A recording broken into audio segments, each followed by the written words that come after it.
Apple Podcast. I'm so glad that you have decided to join me today. I'm Anika Apple, trusted advisor, coach, public speaker, and leader of the Healing Crusade. I'm so excited to be able to tell you a little bit more about that at the end of the broadcast. But for this week's installment, I am so excited to talk about this topic. As you know, we have started the new podcast with a rotation of topics, and our topic for this week is about the workplace. It really is about building corporations and communities at work that will last. So you can consider it called Built to Last, and with the focus for us of going deep on what it takes to build it in the right way. Now, it's interesting when you think about building it in the right way. You know, I'm sure for many of you listening, you're like, I'm in companies that are, decades old, and you're talking about building it in the right way. But the reality is there's always the opportunity to evolve, to strengthen the organization's foundations. Anytime you bring an organization's leaders together and they work on purpose or mission, that's doing the same thing. It's grounding it and strengthening it. Organizations have values. And one of the things I think we often forget is that organizations they are a culmination of the energy that exists in what it is here to do, what intent it is to serve, why it exists. And so tapping into those things is always incredibly powerful. I think about the leaders that I've had the opportunity to work with across my career, and those who were great at casting a vision. They were ones where you just wanted to jump through hoops. You wanted to run through the wall with them and for them. They built those visions, and it's like, they didn't even finish the sentence and you were like, You're like, yes, I want to charge the mountain with you. And it's so interesting because the thing that makes that so palpable for people is people. It's not necessarily about the words. Sure, there's some level of loyalty to the organization, but what they really are rallying behind are the leaders. They're rallying behind their personal brands. They're rallying behind the belief that is cast, the vision, something that is bigger and greater than themselves. I pause because I want that to sit with you. I want those words to hang in the air for a moment as you think about the way in which we have shut down the opportunity for some of that energy to come into the businesses, to our marketplaces. I was reflecting on this a couple of weeks ago, and what came up for me was pretty significant. We have a long time had the separation of church and state, conversations about religion, and in my 25 plus years of experience, whether it was on my GM side of the house or my human resources side of my experiences, we're always very careful about how we navigated around things with religion. Thoughtful, respectful, in the most case, creating this space for belonging in most cases. But there's this dynamic of almost like when things come up that look like they could be related to religion, people are like, ooh, we don't want to touch that. And what that has done, what's been pervasive as a result of that, is that as individuals, we became less and less comfortable bringing our full selves into the workplace. Now, I'm not speaking to religion in this podcast because this is about spirituality. Spirituality is our connection, our belief that we are connected to something bigger than ourselves. It can be the common connector for us. It's the way in which we relate, really, to all of humanity. Religion's a practice, and there are certain things that tenets in the practice, behaviors, mindsets, that are not necessarily the same as what exists in spirituality. So I want to create some level of differentiation for you so that as we go on the journey for the next several minutes, that you understand the differentiation, you understand what I am driving at. So I happen to be Christian. And when I walk into a room, regardless of where I am Anika Apple. I am a woman. I'm Black. I'm a mom. I'm a Christian. I'm strong. I'm talented, creative. All of those things, accomplished, all of those things. And my spirituality, though, is what shows up no matter where I am. And it's taken me a long time in my career to get to a place of comfort of like saying, I trust or I know. It's what compels me to go back to something, even after decisions are made, to say, was that the right thing? Did I look at all the pieces? What else might I find? It is the place in which I derive my curiosity. It really comes from who I am at my core. When I'm operating in the standards that I have set for myself from a professional standpoint, I would do exactly that. Live to the standard. When I operate from a place of my spirituality, I'm dialing into that thing. I want to make sure that whatever decision we're making, that I have thought through all the different sides because I care about the impact that it has on humanity. And I don't mean to say that I care less about it when I'm not grounded in my spirituality, because that's not quite what I mean. I mean, there's a better version of me that is alive and doing the work, that is delivering in a way that I only can when I have the full capacity of all of my personal power. That's what I want to talk to you about today. As you think about the way that you want the workplace to be today, tomorrow, and in the future, there's something that is missing, and it's us. It's all of who we innately are. It is bringing our spiritual center, our groundedness into the room with us. There's so many opportunities that I've had. I've been very blessed across my career to work at companies who were phenomenal at innovation. I mean, they innovated. And if you look at that, can look at LinkedIn and see the organizations that I've had the opportunity to work for. And they're all stellar. They are stellar. I'm very fortunate and grateful. So I know a little bit about innovation. Okay, I know a lot about innovation. And what's interesting to me is that we would all agree, I believe, that innovation is lifeblood for an organization. Now, to be clear, it is certainly about who the organization is, being clear on the services that they provide and all of those things.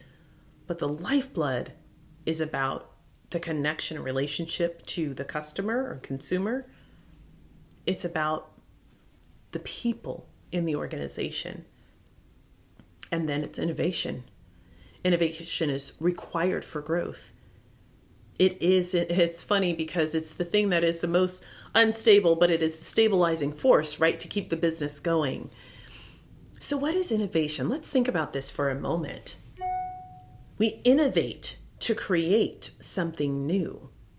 We innovate to stay ahead of the curve, to connect with our customers, to teach them another way, build consumer and customer loyalty, to create new spaces, to open up our minds, to make life easier. Whatever the mission is of the organization, innovation helps us to deliver that. And so because of that, innovation really matters. It's the growth engine, right? And so organizations are always thinking about ways that they can innovate. What can they do? And in order to determine whether or not ideas are viable, there's work that goes into coming up with as much data as possible to make a good, sound decision. Because it's innovation. Because we don't quite know exactly what's going to work, what's not, how well it's going to work, all of those things. So we use the data to identify and determine what the level of risk is associated with the thing. And I mean data, looking at studies, things that exist in the marketplace. What could we find that is similar that we could mirror it to? We sit with customers and consumers and ask them questions. We ensure that the thing that it is that we're designing is going to meet their needs. It's going to exceed it. It's going to take them into a space that they didn't even know they needed. Those are the kinds of conversations. We look at the financials, we create projections, we look at what we know of the cycles of what have happened in the economy in the past and try to identify what will work. So all of this work happens to ensure that we're making a really good, sound decision before we say yes to the innovation. And then comes the defining moment. And I can see myself on one of my favorite leadership teams being in the room and us looking at each other and saying, all right, we've done the studies, we have all the information, we have everything that we could possibly have, but yet we still don't know without a shadow of a doubt if it's going to deliver here, here, or here. We're fairly certain it's going to deliver because we've done the studies.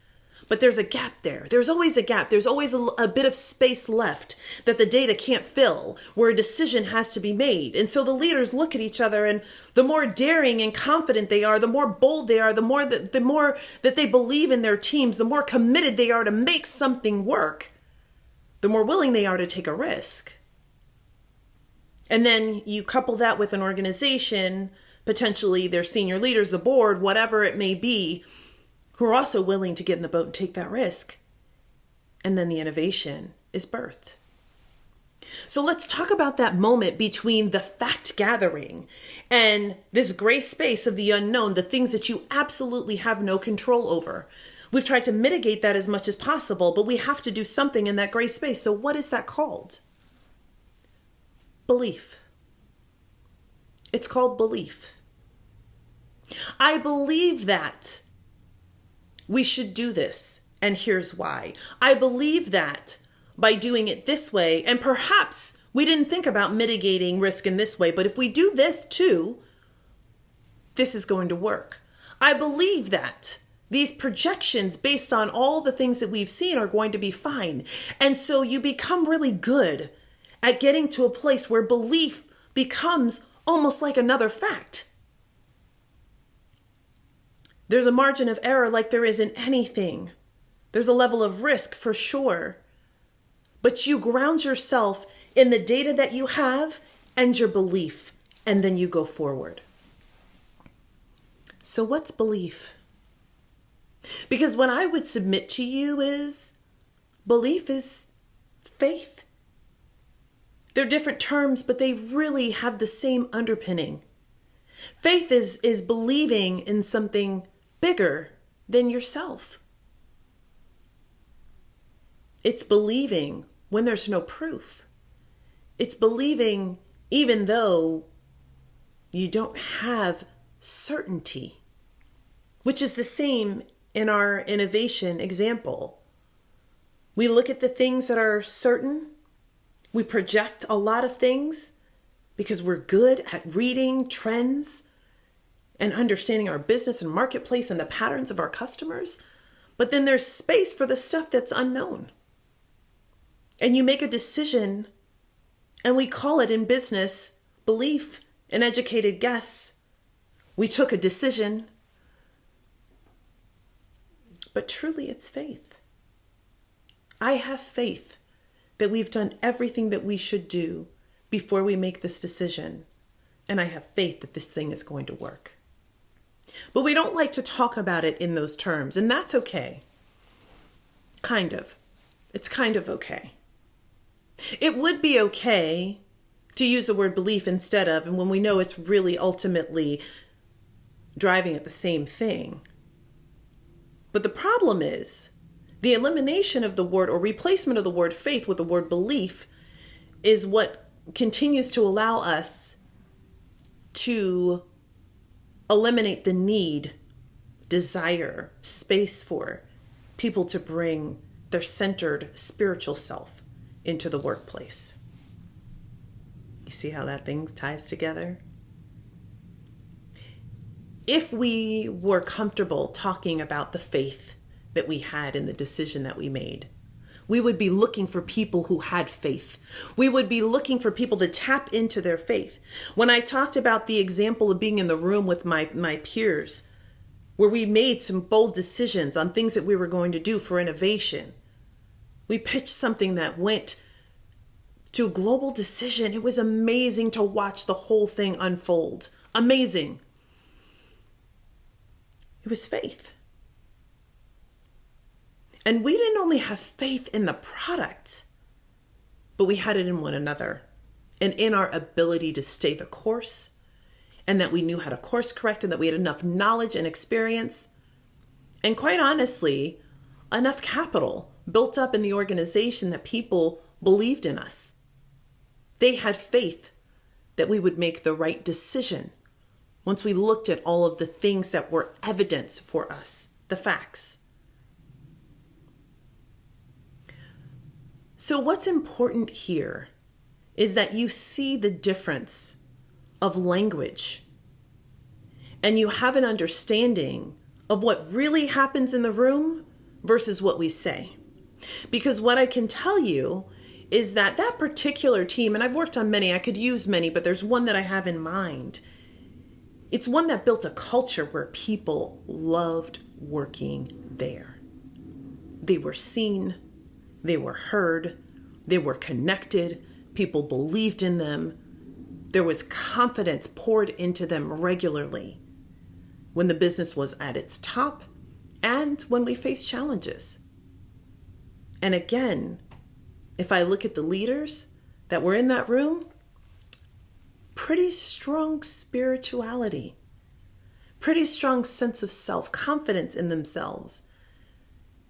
And I'm not saying that we sat around in the table praying together, because that didn't happen. Not that there's anything wrong with that for the businesses that do that. It's certainly choice and decision, right? What I'm advocating for is the space for people to be all of themselves when they come into the room. No one ever looked at me in the room and said, "What do you mean you feel like?" They said, "Anika, where's the data? What things did you look at? How have you enabled us to make this decision?" And then I showed them those things and I asked them to take the leap of faith. And they did. And likewise, when my peers did the same in the areas that they were responsible for, we took the leap. And the business flourished because of that. When you have a strong spiritual center, it doesn't mean that it shows up in such a way where all you talk about or do or lead with is your spirituality. But it does mean that there are not pieces of you hanging on outside of the door, outside of the building, when there's business decisions to be made. I can tell you without a shadow of a doubt, I am at my best when I am all of who I am, which means bringing all of my business acumen and savvy, my knowledge of people and cycles, my ability to intuit what is going to happen. And I'm pretty much spot on. I am darn good, not because of me, but because of who I am grounded in spiritually. So in the times up ahead, I fully anticipate that we are going to need to bring all of our faculties into the room. We are going to need to be whole unto ourselves. And by the way, the people who you work with, your peers, your leaders, your employees, they want to be all of who they are. But they won't be if they are not seeing the comfort level of that in the organization. And I will tell you that your tenure retention is connected. The engagement is connected. Oh, and by the way, innovation often comes from unique places and people in the organization. Sometimes it's just someone in passing who has an idea that came up at their dining room table that creates breakthrough solutions for organizations. You want everyone to be tapping in to all of who they are so that they can bring those ideas forward, so that they're excited to work on those things, that they feel committed to making sure they're successful. How much are you committed to things or people when you feel a lackluster commitment to you? We have to begin to shift our mindset around spirituality. Spirituality is not a bad thing. It is quite frankly like having an issue with your car diagnosed as, oh, you just need a quart of oil. And then saying, okay, great. And you keep driving your car, but you never stop to pick up the quart of oil. It's going to perform best when the issue that you've identified has been resolved. We are the same way. We perform best when all of who we are, who we were meant to be, is in the room. People create a discomfort around spirituality because they simply don't understand. And for many people, it is grounded in what we have said is acceptable. It's time for us to begin to shift that. You want to future-proof your business? Ensure that you are creating the space for all of your employees to show up in a way that brings their full selves. Again, I would say to you, this is not a significant shift from the way your best are operating in the organization. I was listening to former CEO of a massive global organization speak at a course that I was in a few months back. And as I listened to him, I listened to the courage, the way that he made the decision in year one of his tenure that they were not going to deliver stellar results, and told the board exactly that, and said, I need this space and this leeway, because when I do this thing, we do the exploratory things, we do the things that we need to do to future-proof the business. We're going to be able to have phenomenal results. And he delivered exactly that. It was a tough year. They weathered it together. But the internal compass was leading all the way. And don't get me wrong, phenomenal business acumen, or he wouldn't have been running this billion-dollar corporation. But he's also very grounded, very purposeful and purpose-driven. He was centered. He knew who he was. He understood the organization. He understood the consumers. He understood his team, the boards. You got it all the way through. And because of his grounding, he was able to create the kind of trajectory that put that business on a steep incline for years, even after he held the reins. That's what you desire. That's what we need in our marketplace. We need a thriving economy. We need jobs and people who want to work. We need the environments where they're going to flourish. Who flourishes in an environment where there's not space for them to be their best and brightest selves, to bring the ideas and things that they have forward? And you have the opportunity to change that. You want an organization that's built to last? Create the space for people to be all of who they are. And I know you're thinking right now, so what do I do? Well, this is not about putting a campaign up on the wall and saying, bring your spiritual self within you to work. This is not that. You do it by leading, by demonstrating it, by removing the discomfort of saying, I feel that. It's, I know. There's such strength in your knowing, in your intuitiveness, and you already use it. You just don't call it what it is. When you are grounded and you navigate through challenge, when you have to handle making decisions about things regarding your employees or the organization, or making cuts or changes to what's in the product lineup, all of those things can be done with all of the parts of you intact. And you will see things in a way that's different. If I were to lay it out this way, you have your spiritual self, you have your spiritual and emotional self, you have your mental self, you have your physical self. So if you look at all four pieces together, spiritual, mental, emotional, and physical, imagine that they're all operating with a different outcome. They're all operating with a different desire. They're focused on different things. Well, you're going to be going in four different directions, right? What thing is more important? What's priority? Where should I focus my energy? But if you take all four and you ground them together, you focus them on one central thing. Imagine the power and might that would be behind that. Right now, we work and live in segmented ways, meaning we're never getting the full capacity. I love it when people say, I give 100%. Really? Can you though? If part of you is not even in the room? Or if it's there and you're trying to silence it? And trust me, I know, because I was that person for so much of my career. How did I get unstuck and start to lean on that? Well, you'll have to come back and listen to the leadership episode, because I'm going to pick up this conversation there and talk about how leaders lead in the environment that we are in, how they navigate through what is to come. Because I will say that uncertainty is certain. We're going to have a lot more. We are going to experience shifts that we've not planned for. And your way of future-proofing the business is by being tapped all the way in, being all that you are, and making decisions that you know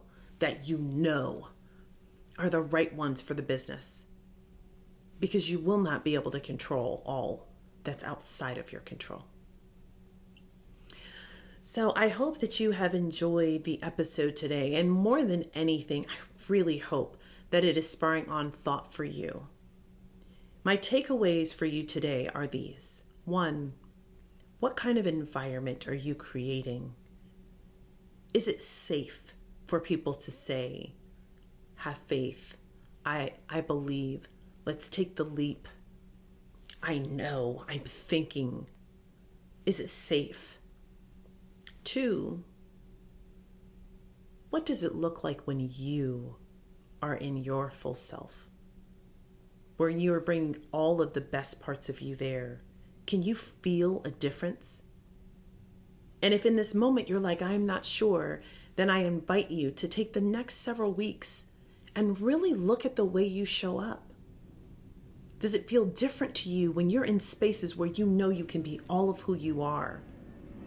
And if that is the case, what can you do to change the dynamic? You certainly can start with yourself by making a commitment to you to show up in a way that allows all of you to show through. People use the word authenticity, and I think it has become an overused term. Be clear. All parts of you matter. All parts of you are invited, and they are required for you to live your best life and make the kind of impact that is the design for you, what was placed on the inside of you before the formation of the world. And thirdly, what is the legacy that you want for the organization? How do you want to ensure that it is built to last? If you truly believe in the organization's mission and vision, if you believe that it fits something that your consumers and customers desire, need, want, are better because it exists, then you should absolutely be thinking about the ways in which you can protect the organization from the uncertainty tomorrow. I am Anika Apple. Again, as you know, I am a trusted advisor and coach. One of the many things that I offer in my practice is called the Trusted Advisorship Program. Trusted advisors are for people who are really ready to do the work to ground themselves in their spirituality, to lead from a place where they have all of their personal power intact. I want to work with people who are interested in using all of who they are to change the dynamic of the culture in their organization. My Trusted Advisorship Program is a unique program that brings the coaching and business expertise that I have into the connectivity that I have for my prophetic ability. And so all of those things mixed together make for an incredibly exciting journey, one that is filled with transformation, change, and truly can catalyze both the leader and their direct line of business. If you're interested, you can visit my website for more information at anikaapple.com. I thank you for listening today. I did mention at the beginning of the broadcast that I would talk about the Healing Crusade. So just really quickly, there is a Healing Crusade that we have just launched. It is open to all people with a desire to heal. And I would say for those who have been on the healing journey, don't count yourself out because you're like, I've done good work. I have too. But we're in this community so that we can support one another. We know that the more that we support each other through individual and collective healing, the stronger we become as a society. Healing is required for the time ahead. There's no question. We will need it. And so many parts of healing are not about what has happened to you in this lifetime. There are generational patterns that we carry. There are things that are inherent in what we observe happening in the world, even when it doesn't happen to us, that have impact. And then, of course, there are the traumas and experiences that we've had, the relationships, disappointments that sometimes we don't deal with in the moment, that become work for us to heal through later. So I am taking the Crusaders on a journey to explore the places that need healing. We go wide and then we go deep on a variety of topics that help us to unpack the areas that need healing. There are tons of resources and a full activity calendar depending on the level of tier in which you decide to join. The pricing for it is available on my website at anikaapple.com, and then you can toggle through to the Healing Crusades landing page. But here's what I would tell you. The pricing is so incredibly reasonable, and that is because people need to heal. So there's absolutely a space there for you, and I encourage you to take a look at the program on the website and then find the level that suits you and join. You will be glad you did. Healing is required. I thank you again for listening. So looking forward to our next episode. Next week, we will be hosting the Remarkably Me podcast as the next episode for us, which is all about healing through the power of storytelling. So I am very excited to have that episode air for you. I wish I could tell you a little bit about what it's about, but I won't steal my own thunder. And then in 2 weeks' time, we'll be back for this session focused on leadership, built to last as leaders. So thank you again for listening. I'd love to know what you thought of the podcast. Please drop some comments down in the notes below. If you have not subscribed, please make sure you do so that you never miss one of our weekly installments of the Anika Apple Podcast. And I look forward to seeing you here next week. Peace and blessings.